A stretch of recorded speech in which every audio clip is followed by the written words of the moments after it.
Welcome to the Gauntlet Podcast, episode 86. I'm Lowell, and with me is Will Patterson. We've asked him to come on to talk about kids and gaming. This is part of one of our new approaches for this year, is doing focus interviews with people who have experience or interest in particular fields. So, Will, let me start out with asking you, how did you learn to game? Where did you start? Well, first, thank you, Lowell, for having me on. Happy to be here. I was actually a relatively late comer to tabletop role-playing games. I think my first game ever was in college, and that was D&D 3.5. And I'd only did 2 games during college, and then it was really after college that I got more engrossed in the variety of different types of games that were out there, and then eventually found Dungeon World and kind of just been running from there. Was it that it was not something that was in your spheres, or it just didn't grab you when you were younger? What did you know about it? It's weird because I played Magic the Gathering when I was little, so I figured I should have probably picked it up at some point, but I think there was that game shame. Like it wasn't cool in the group of people that I was with, which is so unfortunate because I missed out on a lot of years of a lot of fun. Mm-hmm. So the general concept, why should we game with kids? Let me start with that. I think that there are a number of reasons.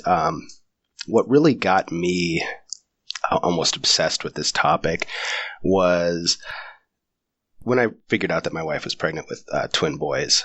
I realized I have no idea what I'm doing as a parent, and I better figure this out. So I did a lot of research, and one of the things that stuck with me was this concept of executive function. And essentially, executive function that's a set of brain skills. It's kind of how the brain manages thoughts, actions, and emotions. And there's a couple of different underlying themes within this concept of executive function. But I read an article that said role-playing in particular had huge benefits with executive function. And executive function is tied to, there's studies on executive function tying it to increased IQ, better performance in school, better emotional regulation. So I just knew that role-playing was going to be a big part of my kids' lives. So we started out doing let's pretend we're dogs, when they're really little. And once it reached the point where I could start gaming with them, and I just saw how much they loved it, that was just off to the races. And then a couple other follow-ups to that are, it's a great way to spend time with my kids. That's not screen time. It gets them off of the TV, and it makes me a better gamer and a better GM because they are so creative. It's a constant inspiration to try to keep up with them. Have you found it difficult to fight those competing forces of video games, television, and other media? Well, I've done a pretty good job of keeping my kids off the video games. They are Netflix addicts. And the way that I fight that is we play in unusual areas. So on walks, we'll play the Dungeon World variant that I run for them, which is more like World of Dungeons. And I'll use the physical locations to describe where things are, where monsters are and whatnot. Like over behind that tree that you see, da-da-da-da. So when we're out on the walk, there's no competing time. In the car, I read somewhere on the Gauntlet, one of the forums, that Tor Droplets had created this dice jar for his car. And so I got some Tupperware and I threw 2 D6s in there. And now it just sits in my car. So when I drive the kids to school, we play PbtA variants all the time. Oh, wow. That's really great. Yeah, it's a great way to spend that time because they're locked out of any sort of electronic media. So it's just, gaming in unique places, I think, is the way to fight that screen time. Besides that, do you have some structured time, or is it just kind of pick up outside of that? It's not really structured. I don't really say, hey guys, we're going to sit down and play this afternoon because we don't play in long sessions. Mm-hmm. My average session is probably 15 minutes long. It's easy to slot those in. It's more like, hey, do you guys want to play the Wiz and Rain game, which is what they call Dungeon World because their characters are Wiz the Wizard and Rain the Ranger.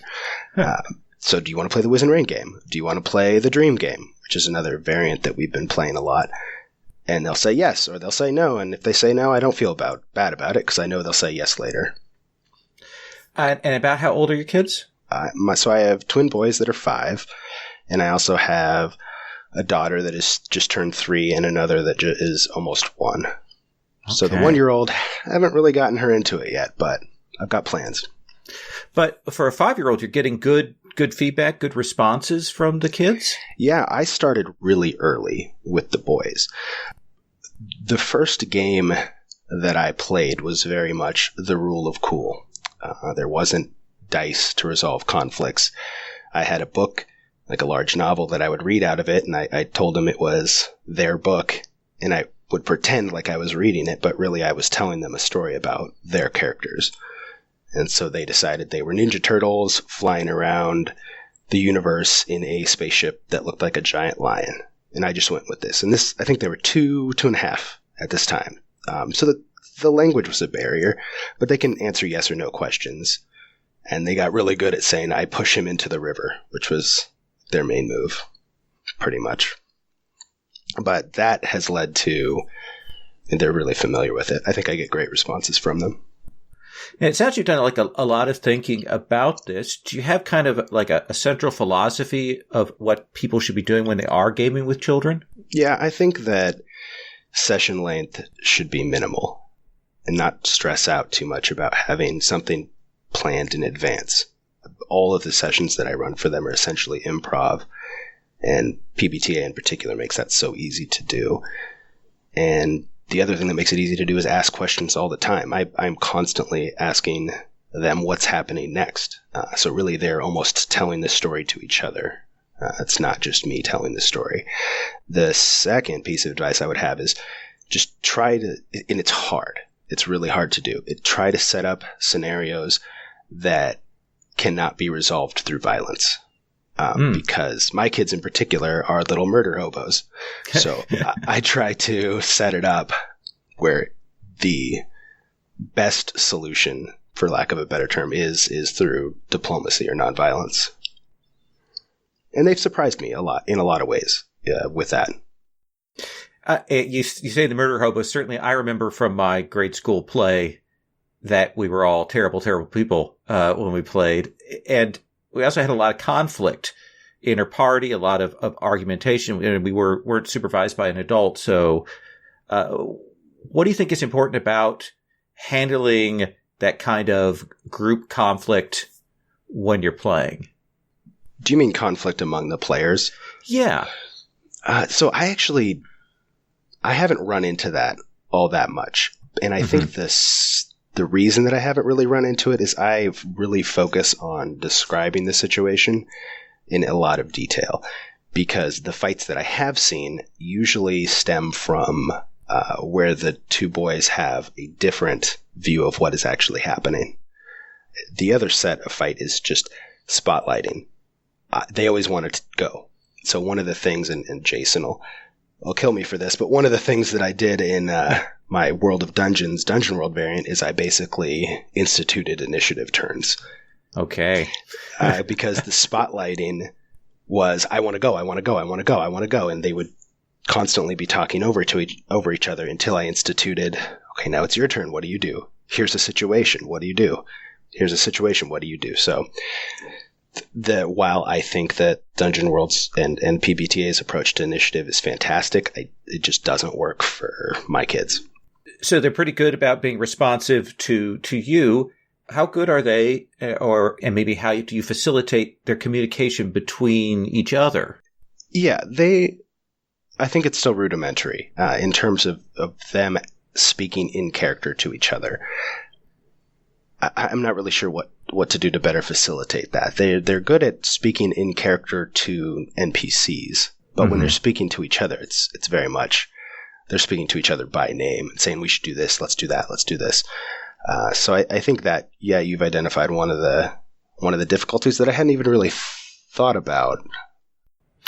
Yeah, I ask it because certainly what you were describing is something I've seen with online play, where players actually have a hard time where they don't listen to each other. And so you get that overlap? Do you find that they are hearing what each other is saying? Yeah, I've had that experience online as well, and face to face. I mean, you sometimes have players that are so focused on their own character that they're just kind of waiting for their turn to do something. And they're not, the kids aren't really like that, and maybe they haven't picked up bad habits, but they're always pretty interested in what each other is doing, and they're giving, like, oh, why don't you try doing this? Why don't you try doing that? So they're always pretty engaged in each other's characters, and maybe I'm just lucky, and that was kind of random, but I think I'd want to talk to some other parents to see if that's their experience as well. Yeah, I'd be really curious, because that communication was, I remember that causing fights many, many times when I was young. When did you start playing? I started when I was 6, because my sister had gotten the D&D box set, and so she taught me. And then within a year or two, most of the kids of my age in the neighborhood had picked up that or the Blue Box D&D set, and we would play together and kill each other's characters and be horrible. So, yeah, I don't think I've really had any PvP moments with them. They're usually on the same side. One thing, this kind of going back to advice, don't worry about balance, and don't worry about absurdity. In my world of Dungeons games, one of my kids has decided that he plays basically the mage class with fire magic and shadow magic. And he basically says he can summon a giant fire dragon whenever he wants. I said, okay, that's fine. As long as the other kid doesn't feel overshadowed by it. He's a ranger with like 37 pets that he has encyclopedic knowledge of all of them. So, balance doesn't matter. In general, Dungeon World, balance doesn't really matter, but for kids in particular, they just want to do cool stuff. Well, you've mentioned Dungeon World and PbtA several times. What do you think are the advantages of that game over something like more classic, like light D&D, or some of these other games that are being built for kids? I think my knowledge of other games that are being built for kids is a little limited. I've never run Hero Kids, for example, or some of the other ones. The two main systems that I've run for them is That Rule of Cool. So 3, That Rule of Cool. Second, the Fantasy Flight games Star Wars, because they were really big into Star Wars. So I created a custom character sheet that used icons instead of words, so they couldn't read yet, but they could still use it. That worked really well, but I wanted to move away from the minis, because they would get more involved in the minis than the actual story. They would be interesting. Like pew-pew battling there with their little, they had little Star Wars toys that they would use as minis. And then moving to Dungeon World, it's just so easy to do theater of the mind, which they really grasped onto immediately. It's really intuitive, and it's not just Dungeon World. It's the whole system. It's that concept of, I don't want to call it narrative play because it's not limited to Dungeon World, but it's essentially, you can do whatever. Just tell me what you're doing, and then we'll figure out how the rules trigger it, rather than the opposite, which I think is how D&D, and at least how I've seen D&D played, where here's a list of things that my character can do. Which do I want to do right now? Just tell me what you want to do. It can be anything. And I think that is just so intuitive for the kids. And they don't need to have character sheets at all. I don't think my kids have ever seen a Dungeon World character sheet. Really? Okay. They don't need any of that. They just in their heads. Yeah, we just talk about what their characters can and can't do, and they remember it. And if they want to try something else, yes, and I just go with it. Are you anticipating a point at which you are going to want to go to a heavier structure? Oh yeah, they're getting pretty good at reading now, so it's getting pretty close to the time where I'm going to pull out the Dungeon World book and say, hey, why don't you guys just read this? See what happens. Probably not going to give them the Apocalypse World book quite yet, but I don't think that they really realize the universe of games out there. I mean, one time we were playing one of the games, and one of my boys got really excited, and he said, Dad, I think we're the first people ever to play a game like this. And I said, maybe not, buddy. We can get to that later, though. let me ask you, and I've got a couple of questions. One of this comes out of talking with Rich Rogers about him running for his son. And we were talking recently, and he had, and I think he posted this also on Slack, he talked about running for his son, and that his son and his son's friend kind of pushed forward into a position where maybe they knew it wasn't a good place to go into, and they went in, and his son's character got killed. And his son was just, had a really hard reaction to that, like really got upset. And it took Rich a while to kind of talk him down and bring him back and have him make that sort of last gasp roll, which thank goodness he made. And so death on the table, not on the table. And how do you handle when the boys suffer setbacks? How do they respond? I don't think I've ever had one of their characters die, but I don't use hit points. Mm-hmm. I do narrative setbacks. I don't think it's really off the table, but I personally think Dungeon World and those systems are more interesting if you, as a GM, pretend like you don't have an inflict harm move. Okay. I think that you get into a lot more interesting situations. But as for what their reaction would be, I think that would be highly negative. I mean, they are super invested in these characters. Be interesting. I could try killing one off, and I'll let you know how it goes. No, please don't. I never take the blame for that. So what kind of setbacks have they taken, and how have they responded to that? I take a lot of their stuff away, and then I just make the situations get darker and darker. And when I do inflict harm, it's on NPCs. It's on things that they care about, not necessarily their characters. One that really gets to my ranger is when his animals are either trapped or hurt in some fashion.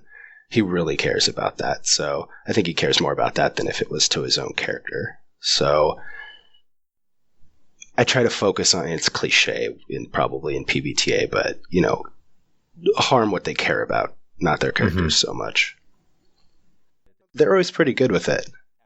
They roll with it. They understand that the good and the bad can happen. But I think maybe it's because I never really pulled punches.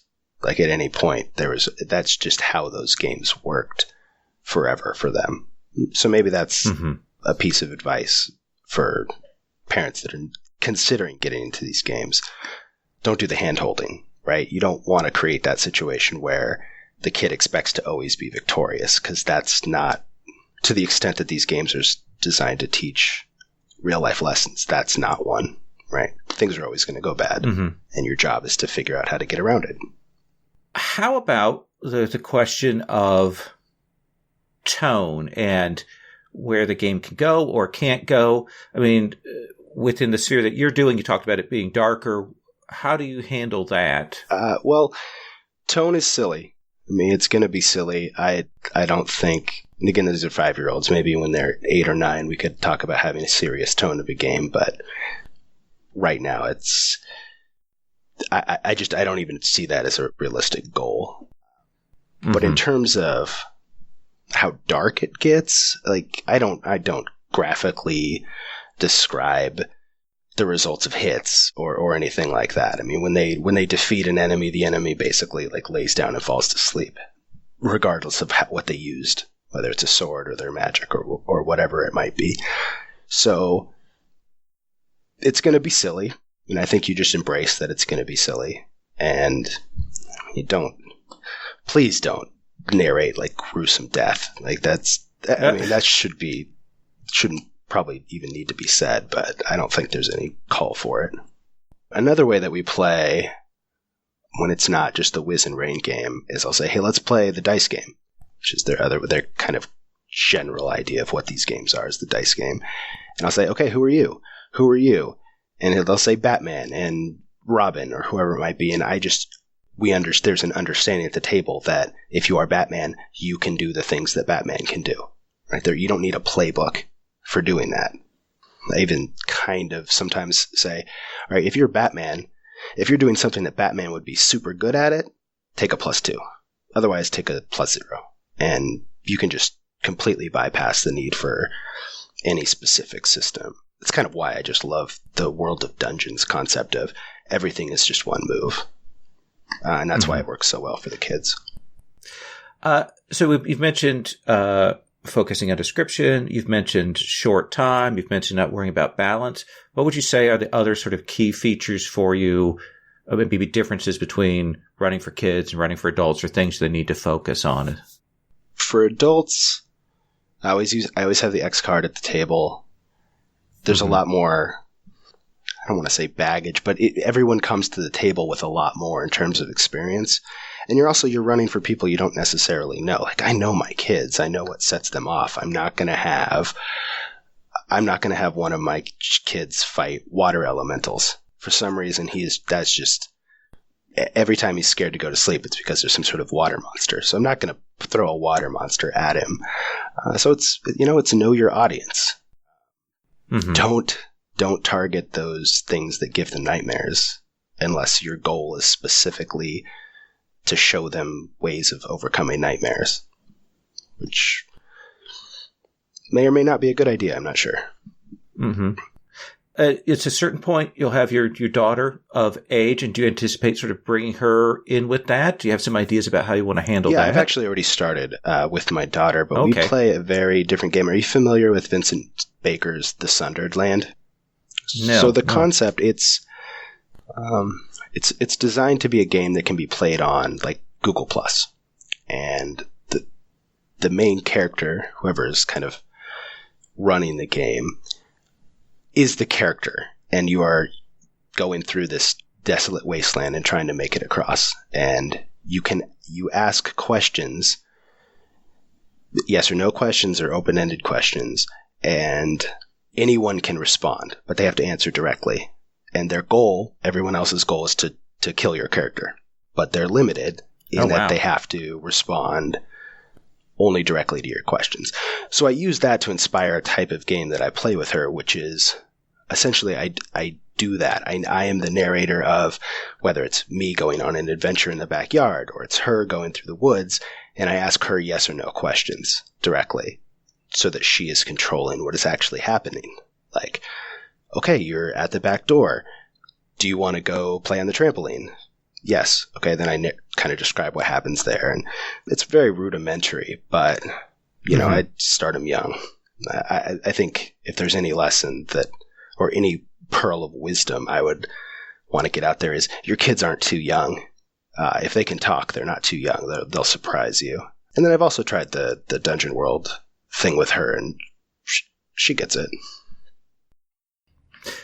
Do you imagine at some point when they have a peer group of their age that you're going to try and broaden that circle of what you're doing? Oh, yeah. I think there are a lot of games out there that I'd love to get to the table for them when they're a little more advanced. I just don't have the time to hack those other systems to try to make it more pre-reader friendly. But I'm sure someday they'll try out 5e just because, probably everyone should know at least what that is like. Try out some of the other PbtA hacks. I'd like to get Swords Without Master to the table with them. I haven't ever tried that, but I've listened to it and it seems pretty interesting. There's a whole world of stuff that I'd love to get to the table for them, but I'm just worried about the complexity. And this is just working for us right now. And when you've only run for them together, but none of their, say, friends or anything yet. No, I haven't tried to do that because mostly their play dates are with my wife's friends' children, and my wife is like not into tabletop role-playing games at all. So this is just a thing that we do together right now. Okay. Well, actually, let's pause. You've mentioned Dungeon World and some of the things that you've been working on. Maybe you could tell us about the hack that you have been developing. I have been working on a PbtA hack that is designed to teach children about lucid dreaming and basically to emulate lucid dreaming. I don't know, a couple years ago, I came across maybe a Reddit post that said, hey, here's an interesting idea on how to get your kids to overcome nightmares. Tell them that they have a magic sword that like grab one of their toys that's a sword or a wand or something, tell them it's magic and it's real and it's functioning as long as they're dreaming, and throw it under their pillow. And when I did that, and I sat down and we had a very serious conversation about how this was really a magic sword, and it doesn't do anything when you're awake, but when you're asleep, you'll always have it, and you can do anything in a dream. And that worked. They would tell me stories of their dreams where they would be flying around and they'd defeat all these monsters, and they stopped having nightmares. And I thought, okay, we're onto something here. Like, this is big, because if it's a way that you can stop those nightmares, I mean, that's just wonderful. So I started designing a game where it's played in very short increments, but it hits all the main elements of lucid dreaming, like dream induction, reality checks, dream journals, control, awareness, all of those things, so that the child takes on the role of a lucid dreamer who is controlling the dream. And right now I have kind of an antagonist that they fight every session. They don't fight, but they always overcome. And the thing is, they always win. Like, no matter what, the end of the game ends when they have conquered this kind of jokester that sends out bad dreams. And my kids just love it. They want to play it every single day. Wow. It's great because I have like at-home play testers. But that's kind of what I've been working on. I have a playable version, which I'd be happy to share with anyone if they'd like to do that. But I've been kind of saving up money for art eventually, with kind of the goal of eventually making a children's book that has rules at the end for the parents. We'll see. Maybe nothing will come of it. Oh, that's a really good idea. We've seen a lot of games do, more classical trad approaches. I can only think of a couple that have a more children's book. I think No Thank You Evil maybe has a more accessible look to it, but a lot of the others are still very trad in their presentation. Yeah, this would be very much inspired by the like Urban Shadows way of presenting how to play PbtA, which is just that very clear and clean and lucid. That was a terrible pun that I shouldn't have made and I didn't realize, but yes. Very clear. It's clear that the people that wrote that book understood PbtA on a deep level. And that's kind of what I'm trying to present, because I think if it goes anywhere, the people that would be purchasing this would be like, oh, a book about dreaming. This is interesting. Oh, wait, it claims that it can help my kids overcome nightmares. This is weird. Now, what's all this then when they see the rules? Like, it needs to be pretty clear and focused. Mm-hmm. So you talk about the kids kind of taking control, and in a sense, they kind of become their own narrator in that space, right? Yes, yeah. All of the moves, generally on a 10 plus, just turn all narrative control over to the child. You tell me what happens. What's the result of what you're trying to do?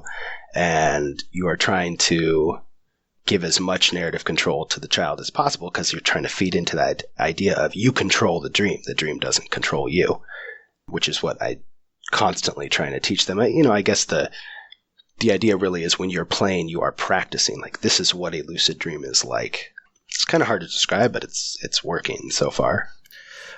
So do you anticipate at some point you're going to maybe try to shift them into your role as the game master or MC or however you put that? I've done that, actually. Had... How has that gone? It's pretty silly.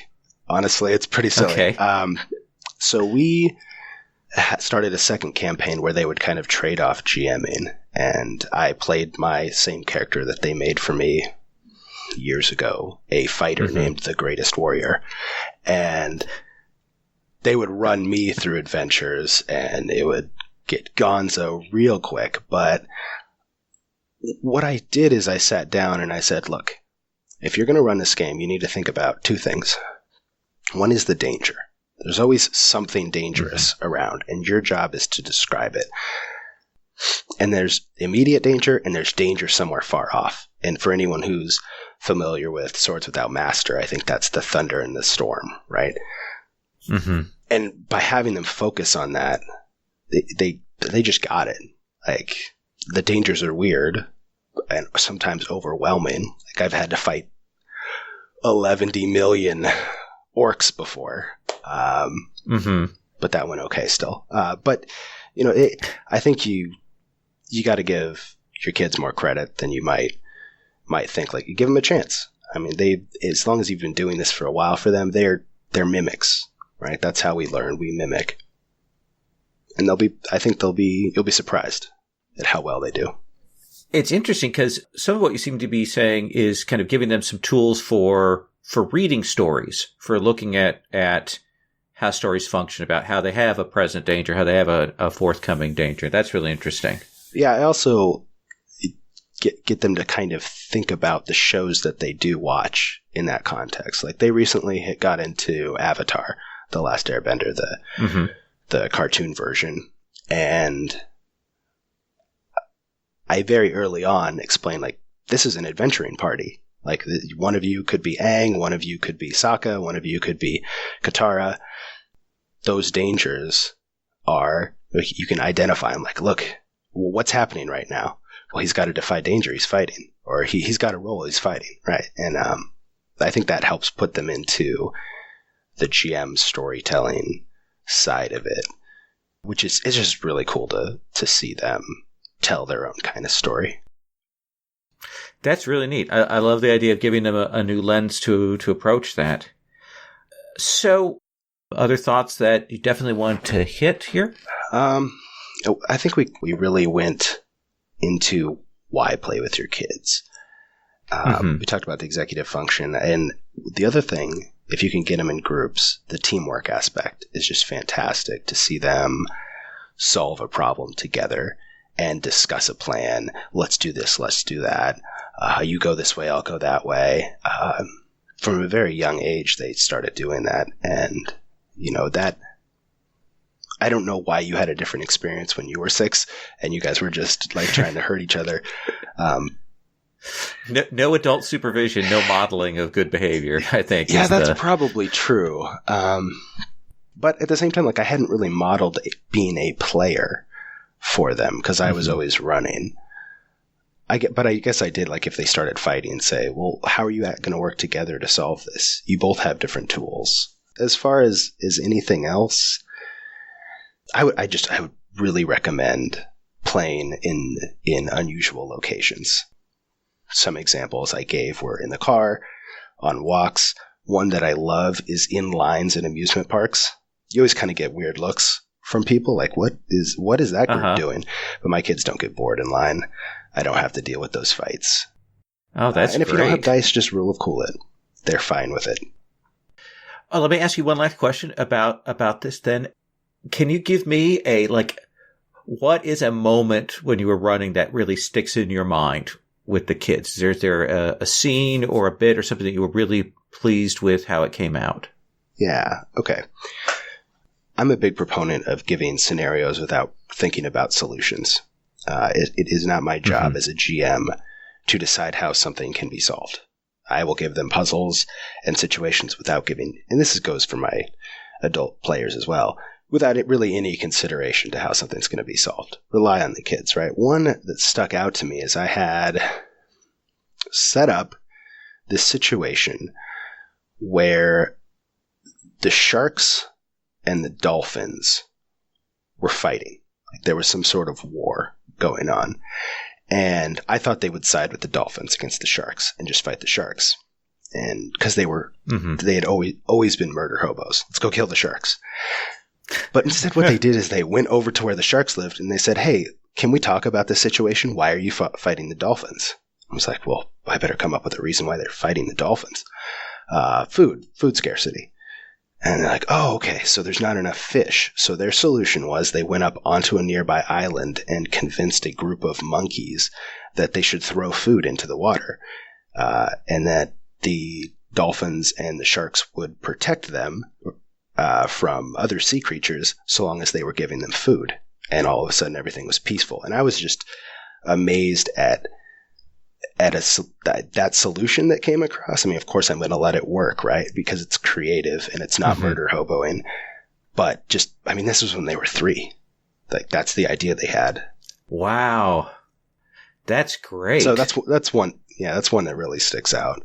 That's one where I remember telling my buddy, who's like huge in D&D. I was like, man, you got to hear the story of what my kids did. He's like, he couldn't believe it. He's like, none of my players would do that. They would have just killed the sharks. Yes, I'm like, I know, man. yes. I know. It's exactly what I was thinking. Yeah. And play with your kids. You're going to have moments like that all the time. It's so rewarding. That's awesome. I'll never go back. No regrets. This episode of the Gauntlet Podcast is being sponsored by our friends at Nocturnal Media. So listeners, Stuart Wick, who owns Nocturnal, is also the brand new owner of Asgard Games in Houston. And if you're in Houston and you're a fan of the Gauntlet Podcast and the games we cover, you're going to want to get to Asgard and check out their product selection. Stuart has added a lot more role-playing game stuff and particularly a lot more indie role-playing game stuff to the mix, which is pretty awesome.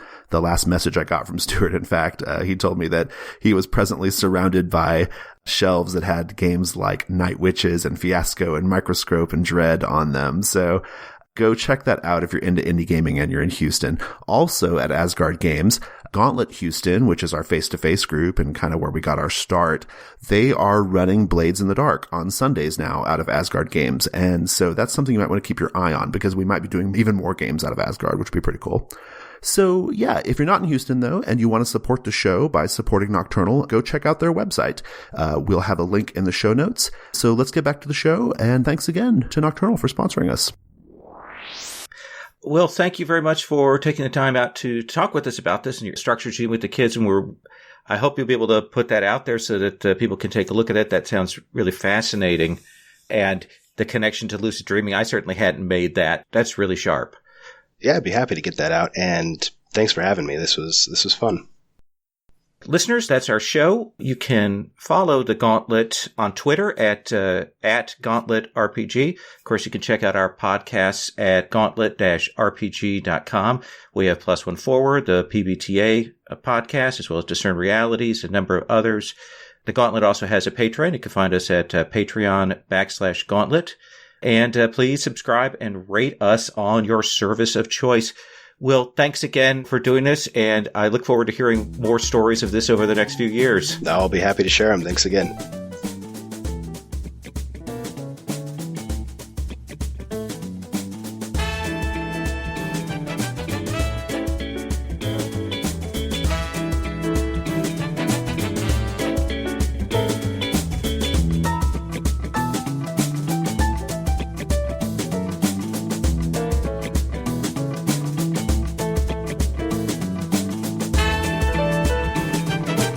Maybe how do you facilitate their communication between each other? Yeah, that is still rudimentary. Hang on one second. Yep. Of course, my phone is ringing.